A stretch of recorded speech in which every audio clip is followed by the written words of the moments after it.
I need my presentation up. Hi, everyone. I'm Rita Wolfson, and welcome to our monthly free webinar on supporting farmers in rural America through financial social work. With us today is Linda Benjamin, our relationship manager, and Eric Sopp, and he is all things digital on website and everything that isn't content. So thank you to all of you, and thank you for joining us.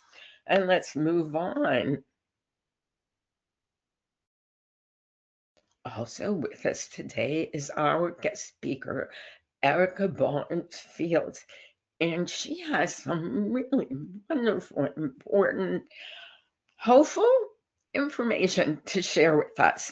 So I'm going to talk for a little bit, tell you a little about why we do these monthly free webinars, and then I will turn it over to Erica. Next slide. Some general reminders. Most of all, stay tuned for a special discount. We have one just for those of you who have joined us today. The slides aren't shared, but the recording of this training will be emailed to you on Monday. It will also be on our website and YouTube channel then. You can type your questions into the question box as we go along, and we'll answer as many as time permits at the end. There are no CEs or certificates of attendance, just some really wonderful knowledge and information to gain. If you have any tech problems, you can chat with Eric at financialsocialwork.com, and he can help you out. Keep going. Next slide. I always begin my trainings with our financial social work affirmation, and I hope you'll join along with me. It goes just for today. I will love myself enough to face my fears, practice self-acceptance, and embrace hope. I'll silence my inner critic, speak my truth, and make peace with myself and with my past. Just for today, I will give myself permission to eliminate toxic people, beliefs, and behaviors from my life and prepare for a better tomorrow by healing my relationship with my money and with myself today. And we will be talking a lot about that. Next slide.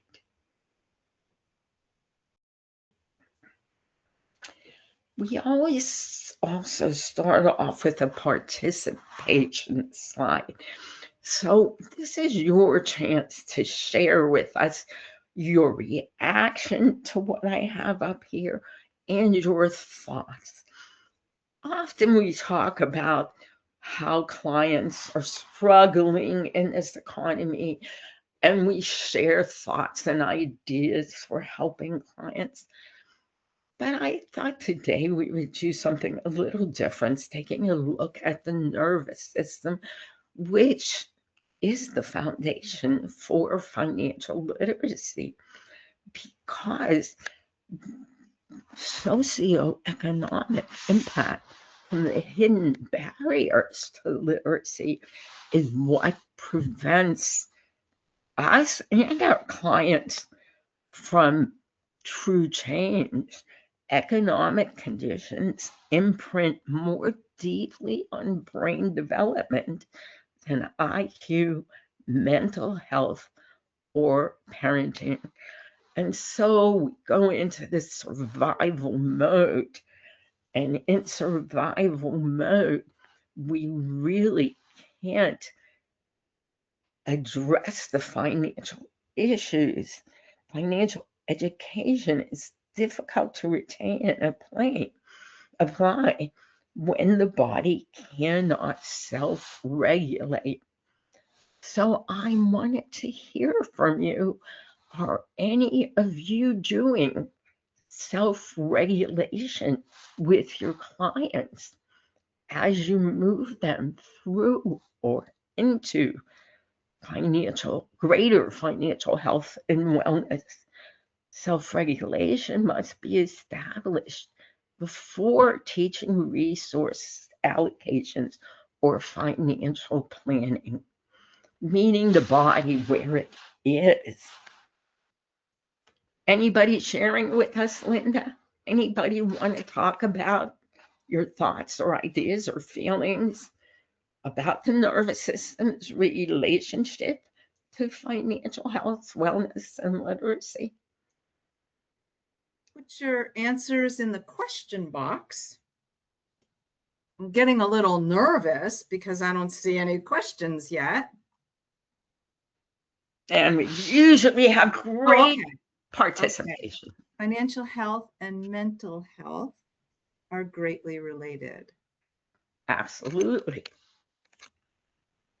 Financial health, yes, starting to do mindfulness meditation.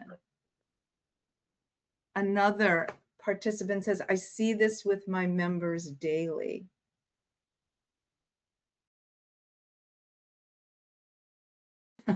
I get stressed out, and that's raising someone's blood pressure. I understand that.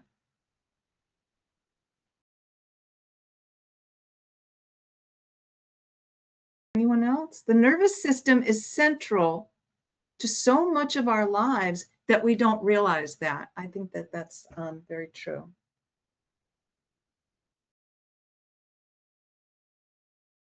Anyone else? I have to work really hard to not have my own reaction to the pressure I received to have all the answers. I have to work really hard to not have my own reaction to the pressure I receive to have all the answers. Teaching clients to recognize how their body responds when financial topics arise.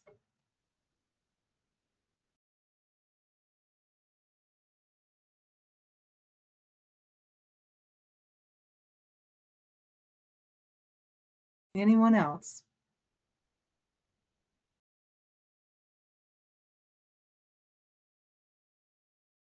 Okay. Sometimes looking at their bank account gives people massive anxiety. So true. It would be great to do. So it would be great to do, just not sure how to get buy-in from the client.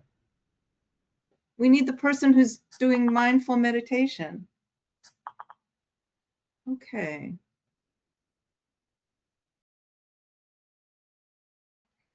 I think Rita's dropped, so if you'll bear with me, I will continue reading your questions. Do submit them. Financial literacy can lead to depression. This helps to get them to understand why they are in freeze or flight mode, for example. This helps to get them to understand why they are in freeze or flight mode, for example. True. No, there are no CEUs for this webinar.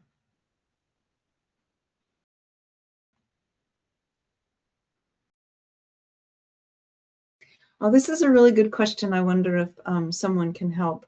If you can help answer this question, how do you approach someone to get them in the mindset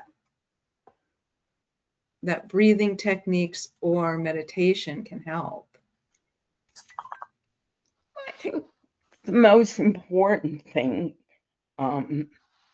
is to understand the need that clients are so overwhelmed by this that we don't have to specifically name or begin by naming that we're doing breathing or relaxation. We just need to help clients self regulate depending on the relationship you have established with that client. This is a place to further develop the relationship with the client. And we establish that in many different ways, certainly by having, a safe, non-judgmental space. But I know that I've had these problems. So let's keep moving on, Linda, unless there's any other comments. I think it's all yours, Rita. Take it away. Thanks. Okay, let's keep going, Eric. So, what is financial social work? It really is a perspective. It is about how we see the client. We want to remember that unless we include financial health and wellness in our work with clients, our work is not holistic. So we need to move on to the understanding base to explore the connection, money, emotions, behavior, relationships. They're all connected. We can't separate them. The financial stress and statistics keep telling us there's greater financial stress today than ever before. And when it overwhelms, and when clients aren't prepared to talk about their money or given the opportunity to talk about their money, that is not holistic social work. Then how do we respond using trauma informed psychosocial strengths based skills? We need the tools and skills on the financial side and on the personal side because financial well-being is part of whole person well-being. Next slide, please. Who needs financial social work? Interesting question if you stop and think about it. Each of us has a financial life, and it's those financial experiences that shape us throughout the lifespan. There are responsibilities and ways of being healthier with your money that can translate from one phase of life to another. And please understand as you see this here, yes, social workers have financial lives too. And our work helps social workers personally as well as financially. Oh, next slide, please. For 30 years. And this is very exciting. I did put in a little timeline at the bottom of that slide. Next year is 30 years of financial social work. And all of that time, we've focused on the fact people don't experience money only in their wallets. When were you thinking about money last before you logged on today? We experience money in our minds, in our relationships, in our bodies. Certainly, the connection between money and mental health is incredibly strong. And until we address that emotional side of money, we will sadly continue to try to solve emotional problems with financial solutions alone. And that's just not helpful. People aren't interested in budgets. No one likes the B word. We have to help clients understand why this matters in their lives. Next slide, please. Money is not just money. Money is never neutral. Money is integrated into every area of our lives. Our thoughts, feelings, attitudes, relationships, our futures. Everything is affected. Our relationships, our communities, and social connections. We have to recognize those connections and how they're impacted by our financial circumstances. Next slide, please.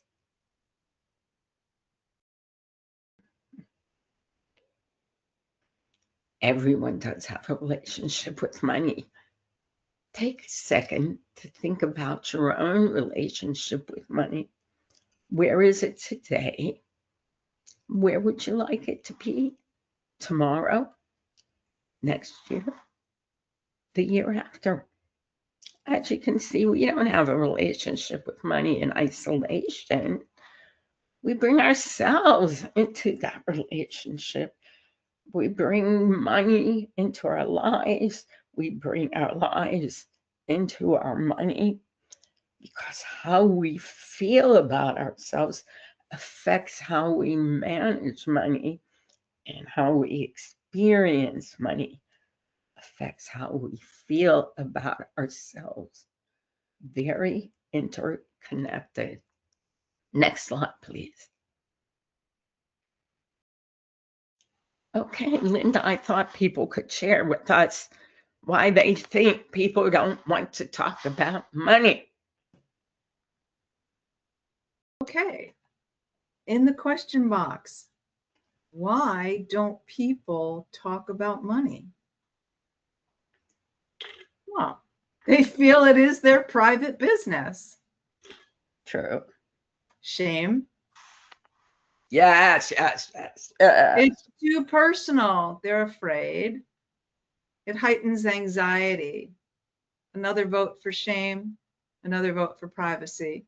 Many people think it is inappropriate to share. Shame, stress, ignorance is bliss, embarrassment. It's considered rude and impolite. They don't even have the words for it sometimes. Oh, that's great. I do have a slide later on that says they don't have the language. It's true. Because they don't want other people to be disappointed in them. They're shamed and embarrassed. They may not be where their peers are at financially. Nobody wants to be judged. Some don't think it should be a topic of conversation at all. It's too personal, and culturally, we're taught not to. And certainly no one, yeah. Cultural is an important part of that too. But if we could go to the next slide, you'll see how true you were, right? You were, and a whole bunch of other reasons too. Lack of confidence, culture is very important. It's an important part of it. Conflict, yeah, all of these things. But the problem is, when we never talk about it, it supports never or avoiding dealing with it. Next slide, please.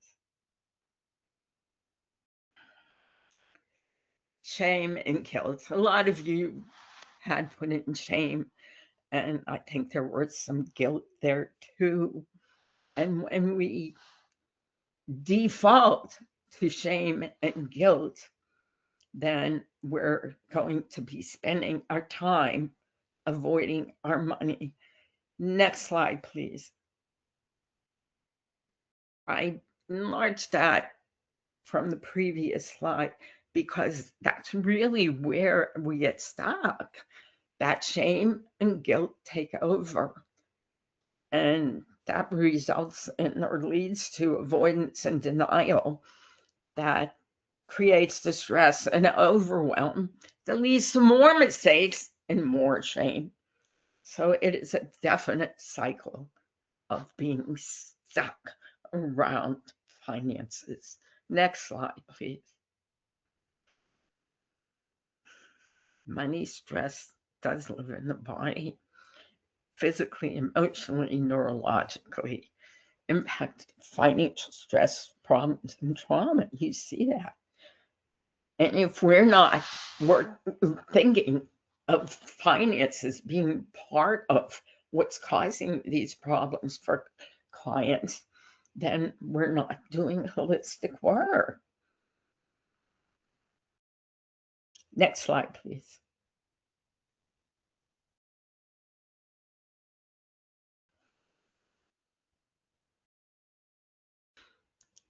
It does live in the body, in the trauma component, and in the stress component. It's very real, and it has a constant impact on us, from sleep to heart to reproductive health. Just think of all the ways there's a financial component in so many of these areas. Next slide, please.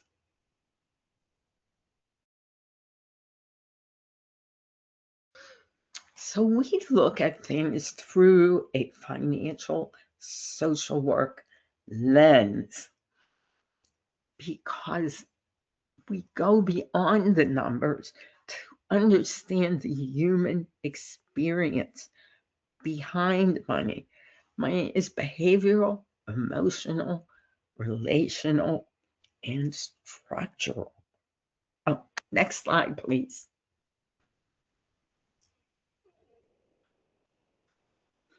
And someone mentioned in one of those um, opportunities we had about sharing in the question box, someone said that clients don't have the language, and they don't.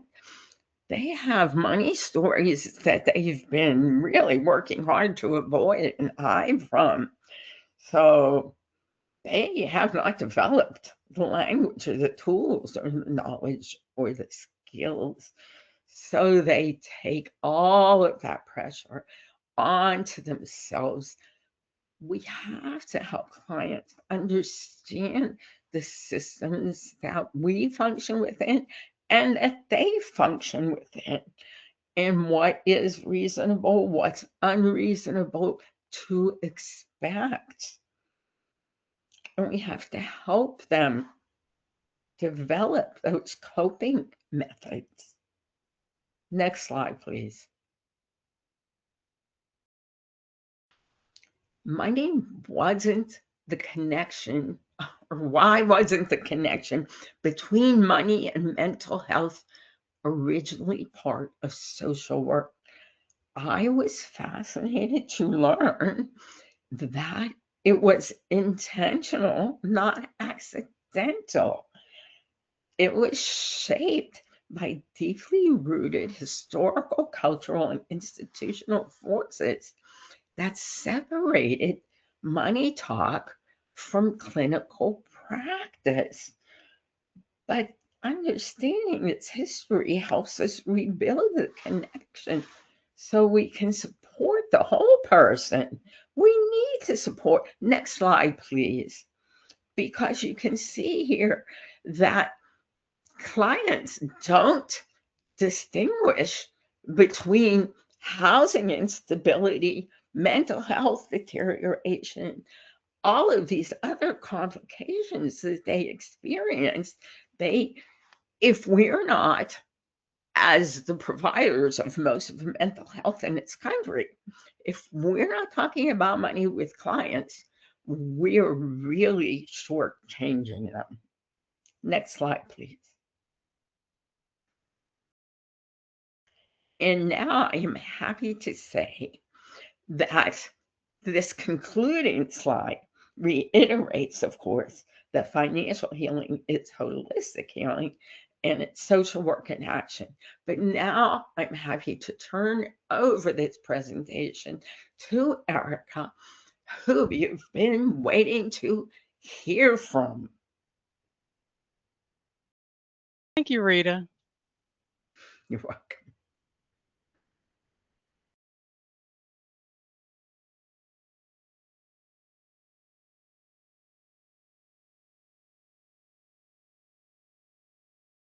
Hello. As Rita mentioned, my name is Erica Barnes Fields.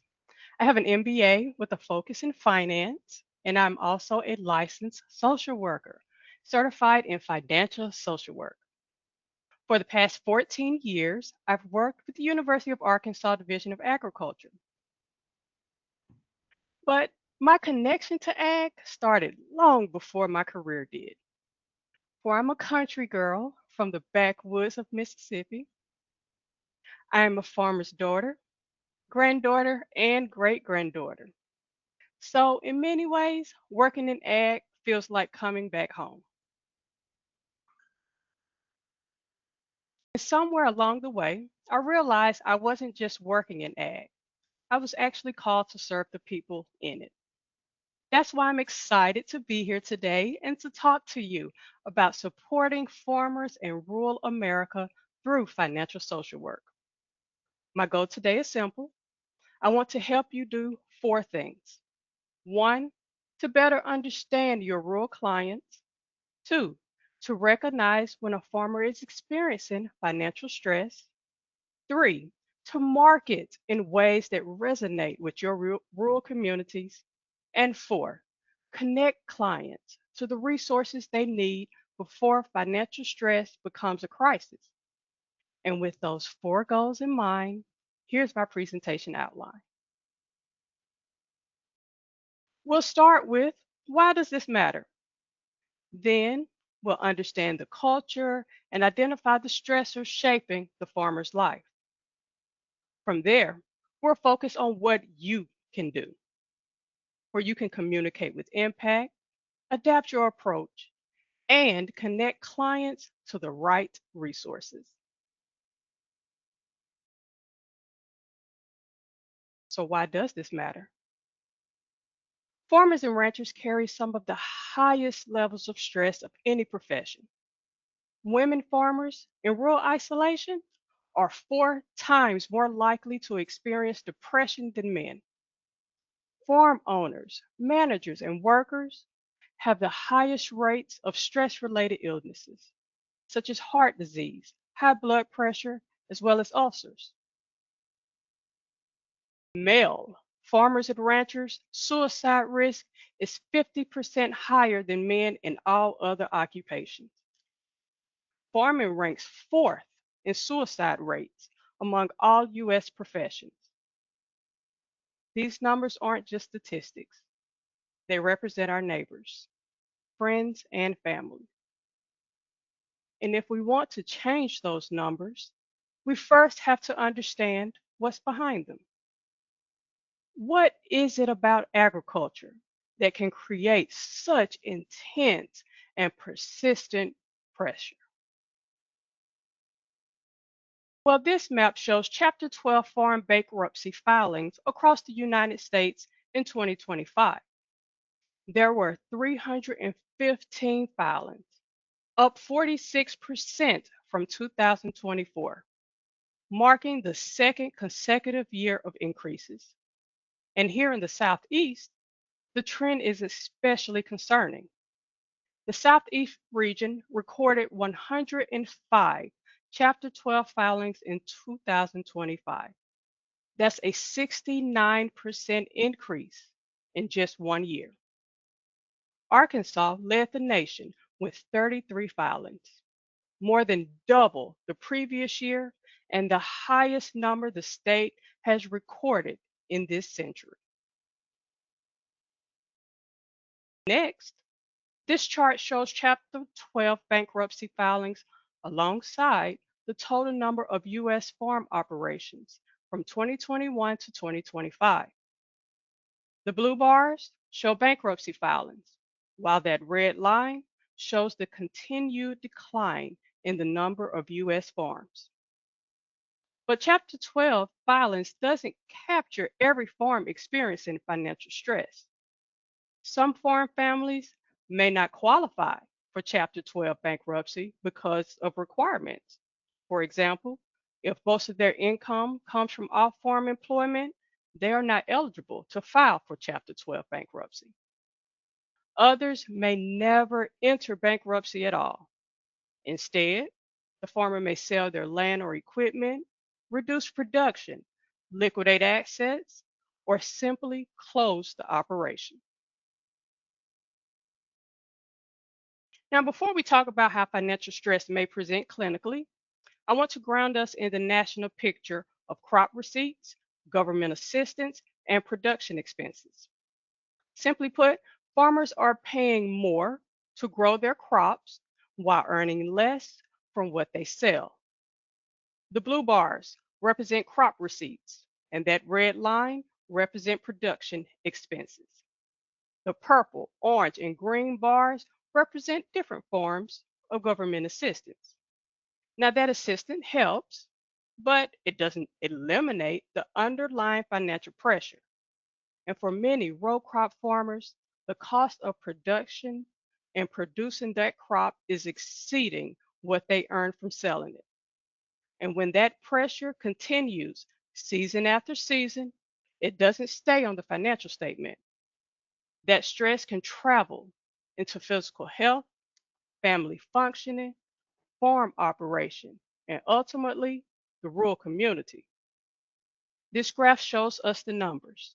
Now, let's look at the person carrying it. So, why are farmers at greater risk for financial stress?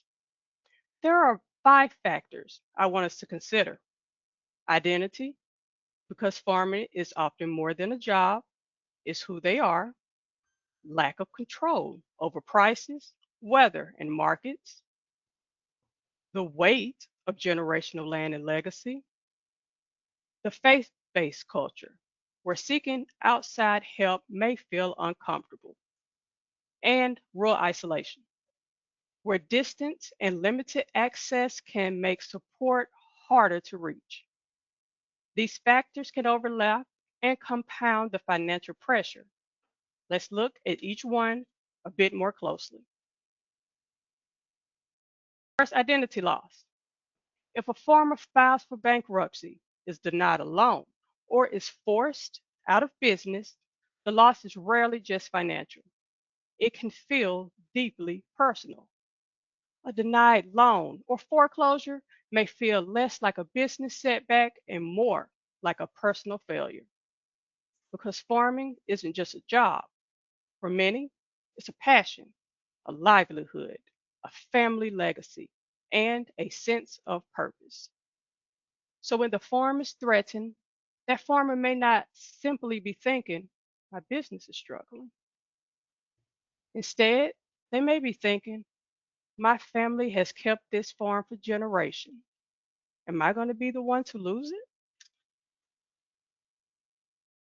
Next, we have lack of control. Farmers are price takers, not price makers. They have limited control over what they receive for their crops or their livestock. Many production costs are determined before harvest, so farmers often make major financial decisions before they know the final price. Then add unpredictable weather or changing markets, a drought, a flood, a storm, a sudden market shift can change that financial outlook despite months of good decisions and hard work. And these pressures don't necessarily end at harvest. A difficult season can affect debt, cash flow, and decisions for the next season. And on a family farm, sometimes the next generation. That repeated exposure to things they cannot control can carry a tremendous psychological and financial weight. Next is generational land. Family farms and ranches are often multi generational. For families raised close to the soil, the land may hold the memory of ancestors' hand. They may be farming the same roads once walked by a parent or a grandparent, and that connection extends beyond the family. For in rural communities, farms support local businesses, provide jobs, and become part of the community's identity. When a long-standing farm disappears, the loss can ripple well beyond the property line. So losing the farm can feel like losing history and letting down the generations that came before and those expected to come after. And then there's the financial reality. You'll sometimes hear farmers described as being land rich and cash poor, because that land may hold tremendous value, memory, and meaning. But when it can't sustain the family, it shifts from a blessing to a burden, fueling financial distress. Next, faith based culture. Farming and spiritual belief are often inseparable. In times of stress, prayer is often the first coping tool farmers turn to. Sometimes it's the only one. For many, it brings strength, peace, and perseverance. But when the stress becomes overwhelming, or when the farm fails, faith can feel shaken. Some farmers may even feel spiritually abandoned. In those moments, shame and fear of judgment can prevent them from admitting they need a bit more help, whether from family, rural community, or mental health professionals. And because of that, many suffer silently.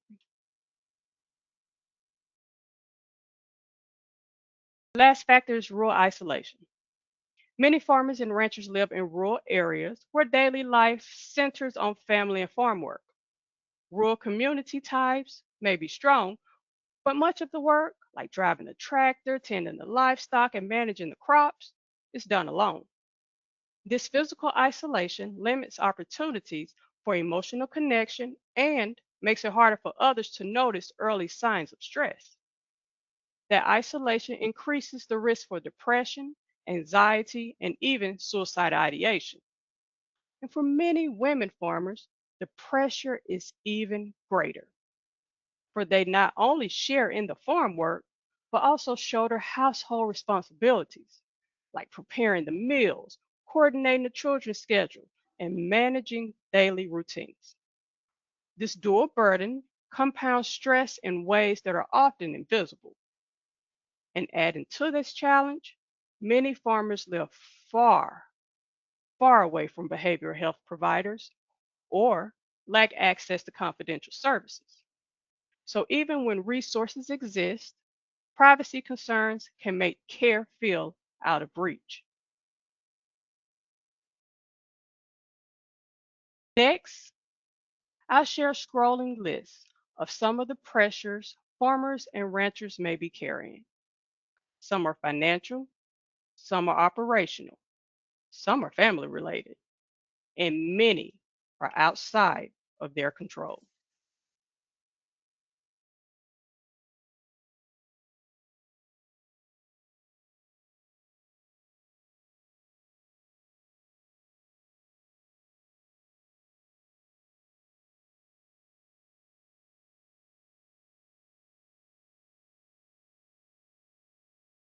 As you watched, did you notice how quickly they begin to stack? And those pressures don't look the same throughout the year. Performing has a rhythm, and each season can bring their own demands and their own stressors. Let's walk through the seasons. So, financial stress follows a production cycle. During planting, farmers are investing in the future. During growing, they're navigating uncertainty. At harvest, they're evaluating the outcome. And during winter, they're reflecting, managing the financial results, and planning for what comes next. Each season brings a different kind of pressure and a different opportunity for us to recognize it. Planting typically happens between March and May, and it is about investing in the future. Farmers may be securing operating loans, securing purchasing seeds and fertilizer, preparing equipment, and even paying for fuel, all while watching the weather and changing commodity prices. A lot of money goes out before they know what will come back in. And then we move into the growing season. During the growing season, generally late spring through summer, the focus shifts to navigating uncertainty. The crop is in the ground, but the expenses don't stop. For farmers are managing weather, pests, equipment repairs, labor, and additional input costs, all while commodity prices continue to change. The investment has been made, but the outcome is still uncertain. Then we move to a harvest.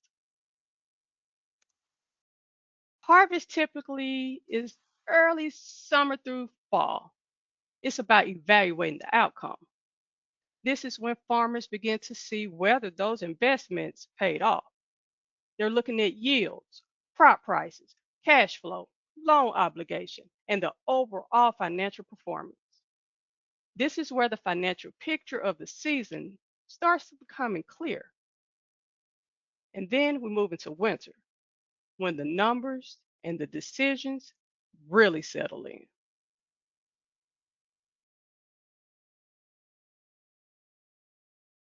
Winter is the season for reflecting and planning. Typically, December through February is when the field work may slow, but the financial decisions don't. Farmers are evaluating the year, meeting with lenders, preparing taxes, managing debt, and planning for the next season. At the same time, social interaction may decrease, leaving more time to sit with the outcome of the harvest. And for some, this is when the weight of financial stress becomes especially visible. So we looked at where the pressure comes from and how it can build across the farming cycle. Now, how do we recognize when that pressure is beginning to show? Over the next few slides, we'll look at four areas: what we may hear, changes in behavior, clues in the farm operation, and emotional or physical changes. Let's start with what we may hear, the verbal cues. Financial stress often shows up in words long before they show up anywhere else. So do not just listen to what a farmer says, listen to how they say it. Examples of verbal red flags includes: it doesn't matter what I do, nothing changes. I'm tired of trying. I feel like a failure as a farmer. My family would be better off without me. I can't afford to feed my cows. I'm not making any more plans. I don't want to live. Statements like they'd be better off without me or I don't want to live are not just discouragement. They signal a serious mental health crisis and must be taken seriously. If someone is in immediate danger, call 911. For suicidal thoughts, whether passive, like I wish I wasn't here, or actively making plans, require immediate intervention. We must remind our farmers, you are more than your harvest. In conversation, we may learn that a farmer has started withdrawing from family, faith, or community, or giving away equipment. These are behavioral changes. We may hear about unusual irritability, neglected responsibility, or even increased substance use. The clinical question is this a change from their usual behavior? And what else was happening when this change began?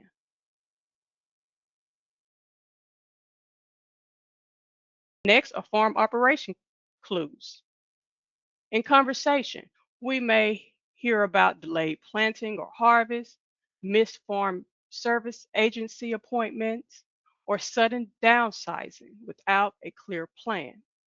We may also hear about neglecting livestock or equipment, or even avoiding record keeping, budgeting, and communication with lenders. These clues tell us that stress may be moving beyond the individual and into the farm operation, the family, and sometimes the broader rural community.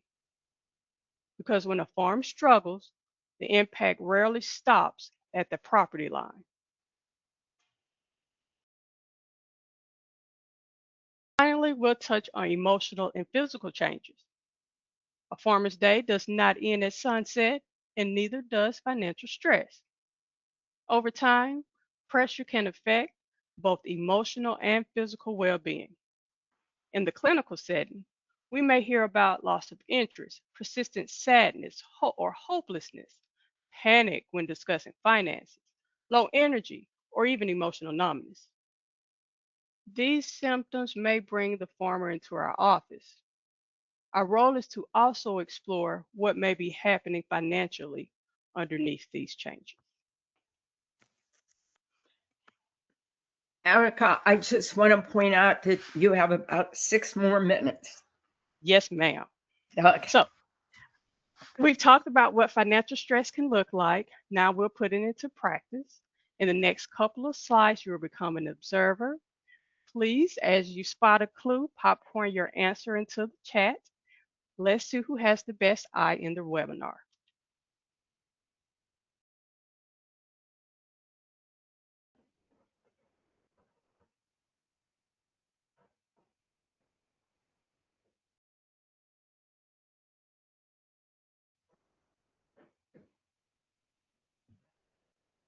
So you may notice that body language of fatigue and worry. The farmer looks emotionally shut down. You may also notice the phone is on the desk. There are several missed calls saying, hey, we missed you. We don't know the full story, but we do see many patterns. And as financial social workers, we have the unique opportunity to notice the patterns and that money may not be the only thing weighing them down. Next, we have operational clues. If you see in them, pop them in the chat.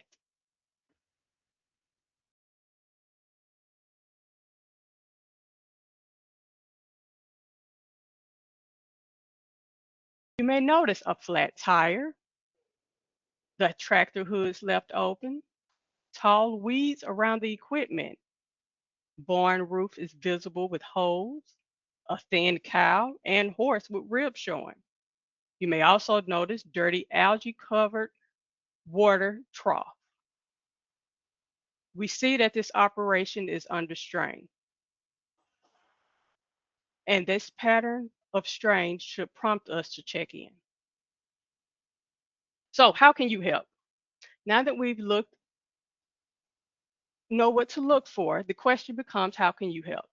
Our role is to meet rural clients where they are, starting with how we market and describe our services. We'll start with marketing. We can adapt our approach starting before that client ever walks through the door. We can market our service. For rural clients may not search for mental health counseling, depression treatment, or even financial therapy. They may instead search for a confidential place to talk, need support with stress and sleepless night, help with family pressures, or even financial decisions. So market the lived experience first. Use language rural residents recognize. Also, consider changing the doorway into the service because sometimes the barrier isn't unwillingness, it's access. So meet them where they are. Maybe that means telehealth or mobile or traveling provider or partnering with Extension to create opportunities around producer meetings and community events. Of course, therapy itself requires appropriate privacy, confidentiality, professional boundaries, and a safe setting. We're not changing the service, we're just changing the doorway into the service. And once we expand the doorway, we also have to think about how we enter their world. We can ask questions like, what do you grow? What does this season require of you? Who is involved? And how are decisions made? The farmer is the expert of their operation, and we're the experts of assessment and care. The partnership is where the trust begins, and from the partnership, we can introduce practical tools.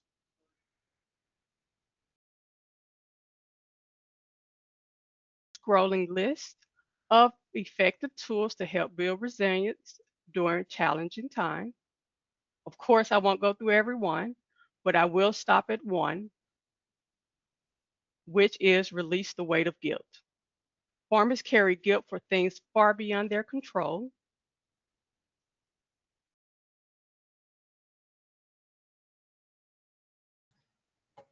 Like weather, markets, interest rates. Releasing the weight of guilt means acknowledging what happened without making it their identity. Feel it instead of burying it. Find the lesson, speaking with kindness, adjusting, and releasing. And that creates space to shift the conversation from what's going wrong to what's still strong.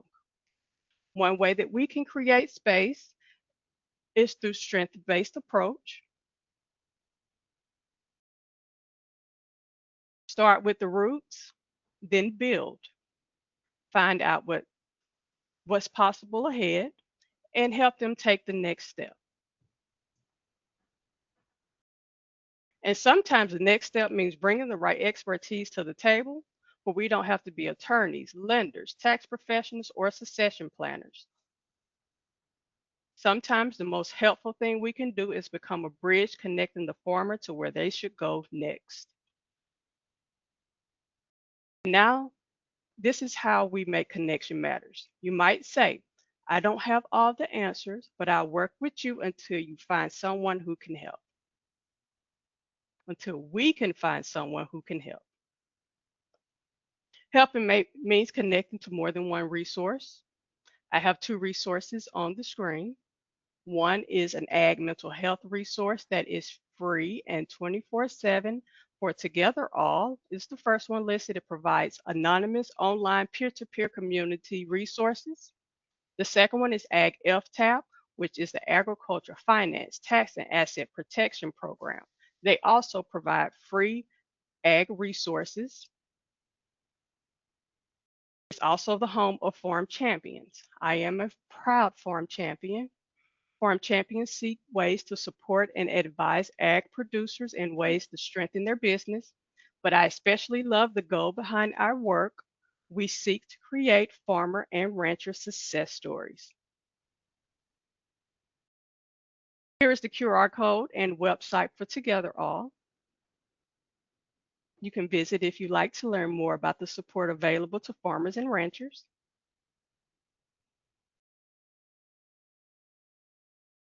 And here's the QR code and link to Ag FTAP, which is Agriculture Finance Tax and Asset Protection Program, home of the Farm Champions.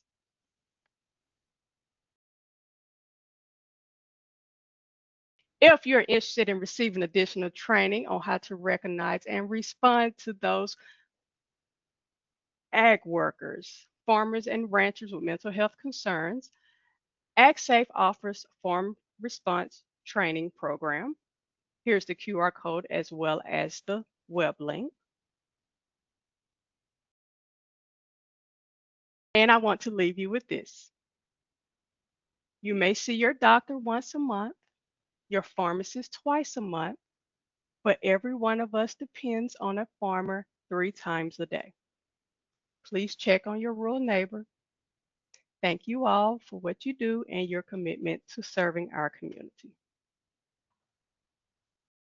Wow, that was wonderful. That was really wonderful. And I know that our audience, Eric, can you put the rest of my presentation up now? Thank you. Um, thank you so much, Eric. I know everyone is excited about it as I am. So we're going to finish up quickly with a few additional FSW resources. Eric, we can kind of move through these. So we have the certification program, and you can see right there that we have a 15% discount code on all of our products this month. And that's just for, well, for the next week. That's just for those of you who joined us today. Next slide. We have video courses. You can see all of these on our website. We have a couples and money course, financial social work, feminomics. There are all those wonderful videos. Next slide, please. And we have other wonderful products for doing groups, for a wellness magazine and graphic money guides also. Next slide.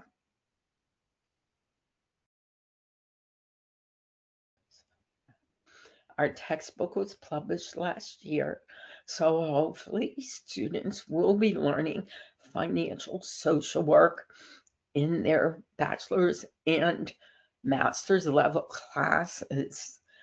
You can purchase it from the publisher or on Amazon, or you can see financialsocialwork.com/textbook.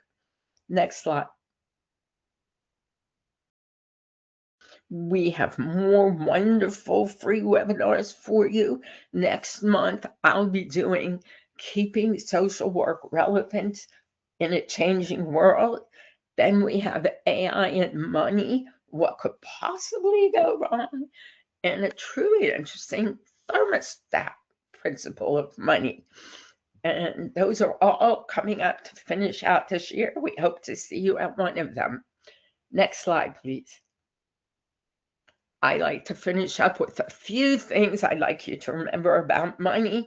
One is we must teach financial health, wellness, and literacy to young people. Stop raising generation after generation of financially illiterate people. You must remember the connection between money and mental health. It's huge and it needs attended to. Next slide, please.